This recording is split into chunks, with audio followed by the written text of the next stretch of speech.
여러분 안녕하세요. 오늘 진짜 흥미로운 주제 하나 파헤쳐 볼 건데요. 바로 단 하나의 기술이 어떻게 인간의 소통 방식을 송두리째 바꿔놓았는지에 대한 이야기입니다. 우리는 요즘 매일 똑같은 뉴스 기사를 읽고 전국 어디서나 똑같은 교과서로 공부하는 걸 너무나 당연하게 생각하잖아요. 근데 사실 과거에는 이게 전혀 당연한 일이 아니었거든요. 오늘 이 시간을 통해 과거 사람들의 지식 전달 방식이 얼마나 불안정했는지, 그리고 인쇄술이라는 기술이 어떻게 그 모든 혼란을 끝내고 새로운 시대를 열어젖혔는지 아주 쉽고 재밌게 알아보겠습니다. 자, 본격적으로 한번 들어가 보죠. 인쇄술이 없던 시절의 소통이 대체 왜 문제였는지 이해하기 위해서 아주 재밌는 상상을 하나 해볼게요. 여러분의 친구 한 명이 아주 긴 편지를 하나 썼습니다. 그리고 우리 반 친구 30명이 그 편지를 차례대로 오직 손으로만 베껴 쓴다고 생각해 보는 거예요. 첫 번째 친구가 베껴 쓰고 두 번째 친구가 그걸 받아서 다시 베껴 쓰고 그렇게 30번째 친구까지 넘어갔습니다. 자, 과연 30번째 친구가 들고 있는 편지 내용이 맨 처음 원본 편지랑 100% 똑같을까요? 에이, 당연히 아니겠죠. 아마 100% 다를 겁니다. 사람이 직접 손으로 베껴 쓰다 보면 실수는 무조건 필연적으로 발생할 수밖에 없거든요. 누군가는 깜빡하고 중요한 단어를 빼먹을 거고, 또 누군가는 문장을 자기 스타일대로 슬쩍 바꿀 수도 있잖아요. 심지어 베껴 쓰다가 나는 이 생각에 반대인데? 하면서 자기 개인적인 의견을 슬쩍 끼워 넣는 사람도 분명 있을 겁니다. 단순한 맞춤법 오류는 말할 것도 없고요. 인간이니까 실수를 피할 수가 없는 거죠. 결국 맨 마지막에 도달한 편지는 원본과는 내용이 완전히 달라진 전혀 다른 글이 되어버리고 맙니다. 이게 바로 옛날 사람들이 지식을 전달할 때 겪어야 했던 엄청난 한계였어요. 이걸 역사적인 용어로는 필사본 복사라고 하는데요. 옛날에는 책을 버튼 하나 눌러서 프린터로 쫙 뽑아낼 수가 없었잖아요. 인쇄술이 널리 퍼지기 전에는 누군가의 지식이나 글을 다른 사람에게 공유하려면 무조건 처음부터 끝까지 책 전체를 한 글자 한 글자 손으로 베껴 써야만 했습니다. 진짜 말 그대로 한 땀 한 땀 적었던 거죠. 이렇게 만든 책이 바로 필사본인데, 이게 인류가 글로 된 지식을 나눌 수 있는 유일한 방법이었지만 앞서 말했듯이 변용이나 오류에 너무나도 취약했다는 게 문제였습니다. 그런데 여기서 드디어 이 엄청난 인간의 실수를 한 방에 해결해줄 마법 같은 기술이 등장합니다. 바로 인쇄술입니다.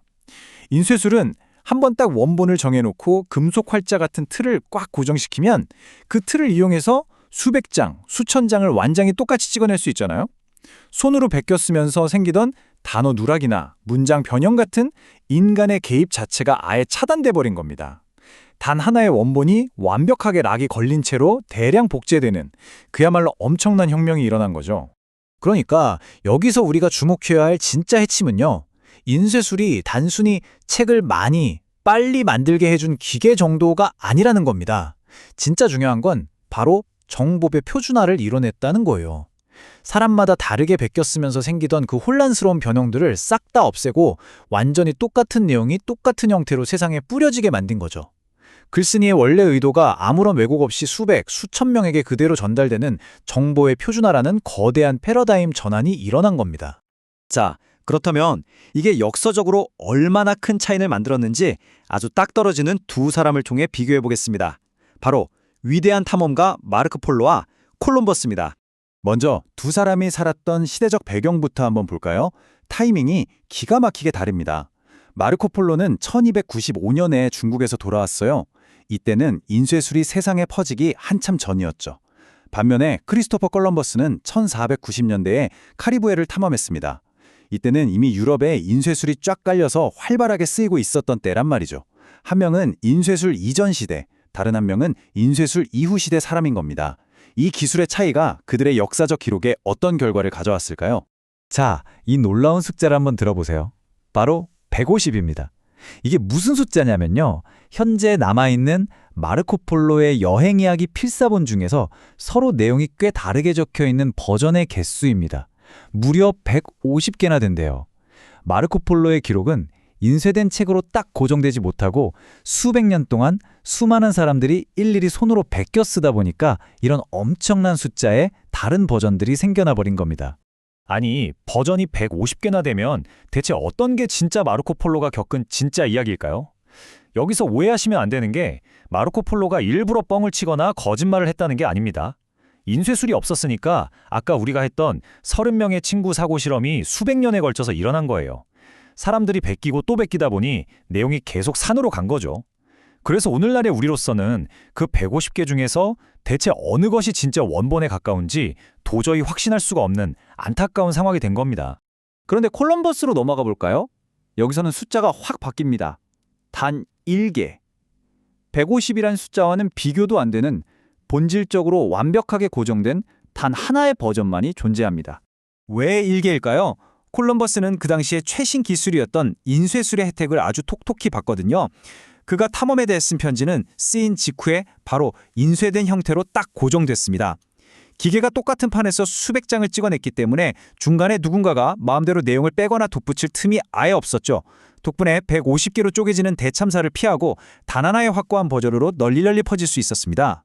두 사람의 차이가 한눈에 싹 들어오시죠? 마르코 폴로는 손으로 베껴 쓰는 필사본 때문에 150개의 다른 버전이 생겨서 끝내 원본의 불확실성을 남겼습니다. 하지만 콜럼버스는 인쇄된 편지 덕분에 단 1개의 고정된 버전을 가졌고 우리는 지금도 그 기록의 정확성에 대한 확신을 가질 수 있습니다. 똑같이 위대한 여행 기록이었지만 그걸 전달하는 기술 하나 때문에 결과는 정말 하늘과 땅 차이로 벌어진 겁니다. 콜럼버스의 기록이 어떻게 그렇게 역사적으로 훼손되지 않고 온전하게 남을 수 있었을까요? 이걸 가능하게 한 인쇄술의 핵심 능력을 우리는 정확한 복제라고 부릅니다. 원래 내용을 진짜 단 한 치의 오차도 없이 수천 번이고 거의 완벽하게 똑같이 다시 만들어낼 수 있는 능력이죠. 이 기계적인 정확한 복제 능력이야말로 지식이 변형 없이 세대에서 세대로 이어질 수 있게 만든 진짜 원동력이었습니다. 반대로 인쇄술이 없던 그 옛날 인류가 살았던 지식의 세계를 우리는 구전, 필사 문화라고 부릅니다. 정보가 오직 입에서 입으로 전해지거나 누군가의 손끝으로만 베껴져서 전해지던 시대죠. 이 문화에서는 지식이 사람의 기억력과 손재주에 의존하다 보니까 본래의 내용이 왜곡되거나 변형될 확률이 진짜 너무너무 높았습니다. 지식이란 게 마치 바람 앞에 촛불처럼 위태롭게 유지되던 그런 시대였던 거죠. 자, 이 거대한 철학적 변화를 한번 싹 정리해 볼게요. 인쇄술이 등장하면서 그 위태로웠던 구전, 필사 문화는 완전히 종말을 맞이합니다. 그 빈자리를 기계적인 정확한 복제가 차지하게 되었고 이로 인해 세상 누구나 똑같은 지식을 공유하는 정보의 대량 표준화가 이루어졌죠. 결국 우리 인류는 내가 지금 읽고 있는 이 정보는 원래 쓰인 내용이랑 100% 똑같을 거야 라고 믿을 수 있는 정확성에 대한 확신이라는 완전히 새로운 시대로 훌쩍 넘어오게 된 겁니다. 오늘 내용을 완벽하게 요약해주는 문장이 하나 있어서 가져와 봤는데요. 인쇄술은 정보를 정확하게 복제하고 하나의 형태로 고정시켜 손으로 베껴 쓰던 시대보다 정보의 정확성과 표준화를 크게 높여주었다. 네, 바로 이겁니다. 이게 오늘 우리가 파헤쳐본 내용의 가장 핵심적인 메시지예요. 인쇄술의 위대함은 단순히 책을 많이 찍어낸 게 아니라 정보를 흔들림 없이 고정시켰다는 데 있는 거죠. 자, 이제 오늘 설명을 슬슬 마무리하면서 여러분께 꽤 흥미로운 질문을 하나 던져보고 싶네요.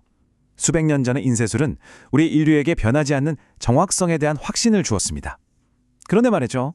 누구나 쉽게 글을 복사하고 수정하고 퍼뜨릴 수 있는 오늘날의 현대 디지털 시대는 어떨까요? 오히려 정보가 너무 쉽게 변형되고 편집되면서 우리는 어쩌면 또 다른 형태의 새로운 구전 문화로 되돌아가고 있는 건 아닐까요? 한 번쯤 깊게 고민해 볼 만한 문제인 것 같습니다. 오늘 알아본 정보의 역사가 여러분께 새롭고 재미있는 통찰이 되었길 바라며 저는 여기서 인사드리겠습니다. 끝까지 함께해 주셔서 감사합니다.